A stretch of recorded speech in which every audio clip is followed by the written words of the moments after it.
She barged into my apartment like a storm. No knock, no hesitation, just slammed the door open and started shouting, "You're ruining everything!" Her voice cracked with rage, but I stayed seated, calm, watching her unravel. Because this wasn't really about the wedding. It was about the lie my family built years ago. And tonight, I was finally tearing it down.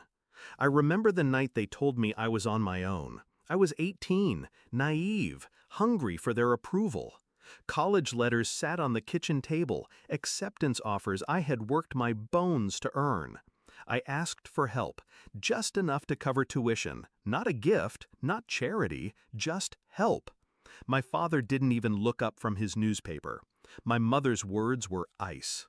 "If you want college, pay for it yourself. We won't throw money away on something useless." I remember the silence afterward, my throat burning with words I didn't say. My sister smirking, knowing she'd never hear those words aimed at her. That night, I made myself a promise. I'd never ask them for a single dime again.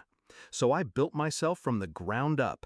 Loans, double shifts, nights spent studying under fluorescent lights while they slept comfortably, their money reserved for vacations and indulgences. I survived, graduated, worked, every scar turned into armor. And now, years later, I had something they wanted. It started with a phone call. My mother's tone was sweet, rehearsed. She never called unless she wanted something. "Your sister's wedding is coming. It's going to be big, beautiful. We want you to contribute. 150,000 should cover your share." Your share, as if I owed them, as if blood gave them the right to carve into me. I almost laughed, but instead I reminded her of something. "I asked you once for help. You told me no. Remember?" Silence on the line. Then a clipped, defensive, "That was different." Different.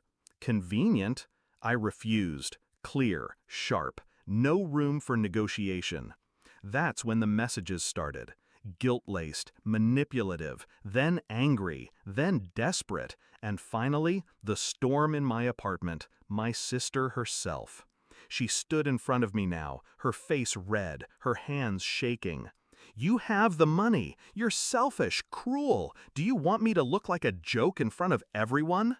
I let her words hang in the air. Then I rose, slowly, deliberately. "You want me to pay for a wedding?" I said quietly, "when no one paid for my future?" Her eyes darted, defensive. "That's not the same." "It's exactly the same." She tried a different angle. Tears. "You don't understand what this means to me. Please, just this once."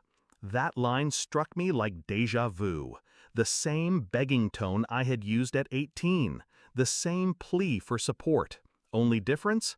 I learned then that in my family, no was final. So I gave it back to her, word for word. "If you want it, pay for it yourself." Her face broke.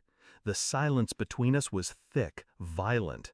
She wasn't used to hearing no, especially not from me. She lunged, knocking a glass off the table, shattering it across the floor. She screamed that I'd regret this, that I was heartless. But all I felt was clarity. The next week, whispers spread through the family. My parents called me ungrateful. Relatives painted me as the villain. But every insult rolled off, because behind their words was the truth they couldn't face. I had beaten them at their own game. They raised me on indifference, on refusal, on abandonment disguised as teaching responsibility.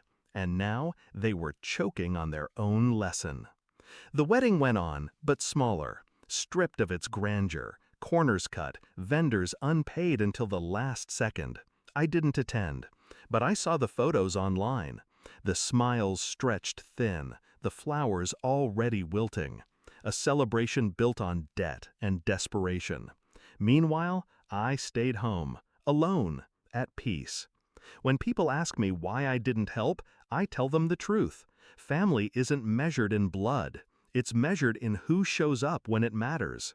They didn't show up for me, so I stopped showing up for them. Simple, Clean, final. I don't regret it. Because that night in my apartment, when my sister screamed and cursed me, I realized something. They never wanted me to succeed. They only wanted to control what I earned. And by refusing them, I took back everything they ever denied me. My voice, my power, my freedom. The best revenge isn't screaming. It isn't violence. It's silence. It's control. It's looking your betrayers in the eye and calmly returning the words they once used to destroy you. If you want it, pay for it yourself.